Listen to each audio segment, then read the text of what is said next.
किस पे जिम्मेदारी डालें? नहीं रहू, इसमें बुनियादी बात तो यह है कि वेस्ट को तो ब्लेम करना बुनियादी तौर पे एक शिकस्त खुरदार मस्क शुदा जहनीत का काम है। मैं कमजोर हूं, आप ताकतवर हैं, तो मुझे अपनी कमजोरी पे कंसंट्रेट करना चाहिए, so that you can not abuse my weakness. एक बात। दूसरी बात यह है कि वेस्ट, खासतौर पे अमेरिका की आप बात कर रहे हैं, ये तो वैसे जुमा 8 दिन की बात, आपकी तो सारी तारीख ही इस तरह, आपकी सारी तारीख एक दूसरे की गर्दनें काटने पर मुश्तमिल है। यहां मैं एक बात की वजाहत में अक्सर करता हूं कि भाई जब तारीख को देखो तो बगैर तस्सुब के देखो। आप लोग अगर तारीख को मस्क करेंगे, तारीख का कुछ नहीं बिगड़ेगा, वो आपको मस्क कर देगी। बगैर तस्सुब से देखने का नतीजा ये है कि आप दुरुस्त नताइज पे पहुंचेंगे और फिर शायद आप उसको रेक्टिफाई करने का भी सोच सकें। अगर आप अपनी कजी, अपनी कमजोरी, अपनी गलती, अपने जराइम, अपने गुनाह, अपनी हरकतें, अपनी परफॉर्मेंस ही नहीं मानने को तैयार, उसके इलाज की तो नौबत ही नहीं आएगी। आपकी टोटल हिस्ट्री, ये वेस्ट को गाली देना, वेस्ट को बुरा कहना, वो छोड़ें, वो तो हमारे राइवल्स हैं। मेरे और आपके दरमियान एक मुकाबला चल रहा है जो सदियों पर मुश्तमिल है। तो you are most welcome to do anything you want. हम कहते हैं वो जी साजिशें करते हैं, वो आपसे बेहतर दिमाग रखते हैं तो साजिशें करते हैं, आप कर लें। अब झूठ है ये बर्रे सगीर की तारीख उठा के देख लें, लॉर्ड क्लाइव के साथ 200-250 गोरा था, बाकी सारे हम ही लोग थे, हमारे ही बुजुर्ग थे। बक्सर की लड़ाई में शाह आलम सानी का इन्होंने जो हशर किया है, लड़ने वाला कौन था उसके खिलाफ? बाबर को किसने निकाला था फरगना से? उसके चचाओं ने। यहां के उसने किसकी गर्दन उतारी सबसे पहले? इब्राहिम लोदी की। अमीर तैमूर ने किसको मारा? यलदरम को। फिर तो बनु उमैया, बनु अब्बास, ये आपके हाथ से स्पेन गया। और फिर ये अप्रोच भी गलत है, स्पेन चला गया। स्पेन अब्बा आपकी बरी में लेके आए थे, आप ताकतवर थे उस वक्त, आप एक्सपैंड कर रहे थे।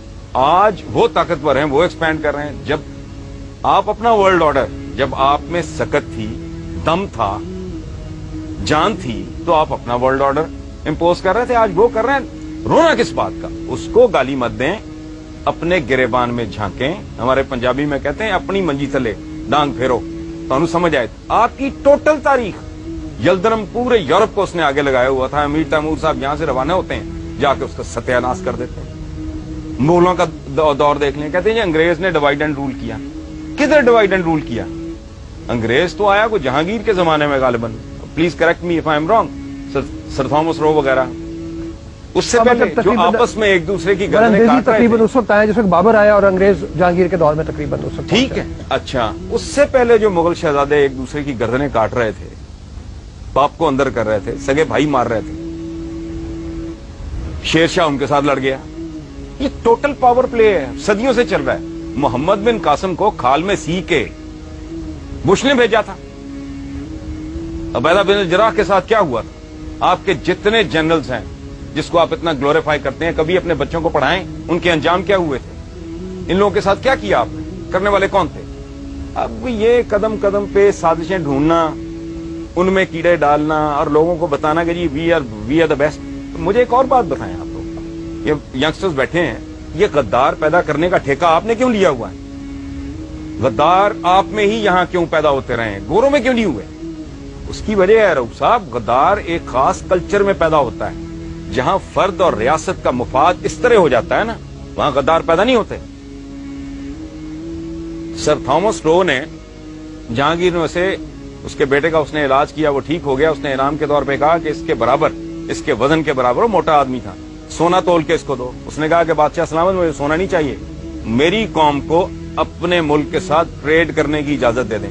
आपके पास ये वफा 2007 में नहीं है। आपके लीडर्स स्विस बैंकों के केस भुगत रहे हैं। कोई करप्शन किंग कहलाता है, कोई करप्शन क्वीन कहलाती है। आपके साथ, आपके पास अपनी बदनसीबी पे गौर करें, ये कमिटमेंट 2007 में नहीं है। जो गोरे के पास, चूंकि मैग्ना कार्टा के बाद उन्हें ये एहसास उनके अंदर जन्म लेने लगा था कि मेरा और मेरे मुल्क का, मेरी स्टेट का मुफाद तो ये इस तरह की बात है। अच्छा, मैं एक छोटा सा सवाल यहाँ पे और पूछूं, चूंकि बुनियादी तौर पे जिस तरफ हमें चलना है, हम आज की बात करें, माजी के सबक जो है उससे हमें सीखना चाहिए, लेकिन क्या कोई ऐसी सूरत हाल हो सकती है, इस वक्त 3 मकतबे फिक्र के लोग हमारे पास मौजूद हैं, कोई एक चीज के ऊपर हम इत्तफाक कर लें, क्या ऐसी कोई सूरत हाल नजर आती है कि बाहर को हम क्योंकि देखें ना, पूरी दुनिया हमारी तरफ देख रही है, सारी दुनिया में इस वक्त मलून और मतून जो है वो मुसलमान है, हरकतों की वजह से नहीं, लेकिन कोई फ्यूचर में कुछ सूरत नजर आती है कि शायद हम तालीम हासिल करें, हम इंसान की रऊफ साहब, जहां आज इंसान खड़ा है, इसमें आपकी कंट्रीब्यूशन क्या है? आपसे मुराद मेरी, हम की, हम सब की 1 अरब 40 करोड़ मुसलमानों की कंट्रीब्यूशन क्या है? ये एक पैम्पर नहीं दे सके बनी नौ इंसान को, ये बॉल पॉइंट नहीं दे सके, ये गाड़ी की विंड स्क्रीन साफ करने वाला वाइपर नहीं दे सके। 56-57 इतने लगभग मुसलमान मुल्क हैं, एक में भी जमहूरियत नहीं है, डूब मरो। मैं सदियों से एक बड़ा दिमाग नहीं पैदा किया, इस मुल्क में एक बड़ा आदमी पैदा हुआ है, मैं इंटेलेक्चुअली बात कर रहा हूं। ये मुल्क है, सबका है। जिन्ना साहब के स्टेटमेंट्स रिकॉर्ड पे हैं कि हिंदू अपनी जगह, फलां अपनी जगह, उसको आप जो भी लेबल लगाएं, डॉक्टर अब्दुल सलाम, उसको ने ठुड्डे मार के इस मुल्क से बाहर निकाल दिया। सदियों से एक बड़ा आदमी आपने पैदा नहीं किया। औकात ये है कि एक एवरेज लेवल का, एक आम सतह का दानिश्वर बात करता है क्लैश ऑफ सिविलाइजेशन, ये उसको सर पे बिठा लेते हैं और पूरी दुनिया वो डिबेट पे शुरू हो जाती है। क्लैश ऑफ सिविलाइजेशन तो है ही नहीं, ये क्लैश ऑफ फेथ्स है। सिविलाइजेशन तो उनके पास है, आपके पास कौन सी सिविलाइजेशन है? बकरे में पानी इंजेक्ट करके उसका वजन बढ़ाने वाले, अपने बच्चों को नापाक गंदा खलीज दूध देने वाले,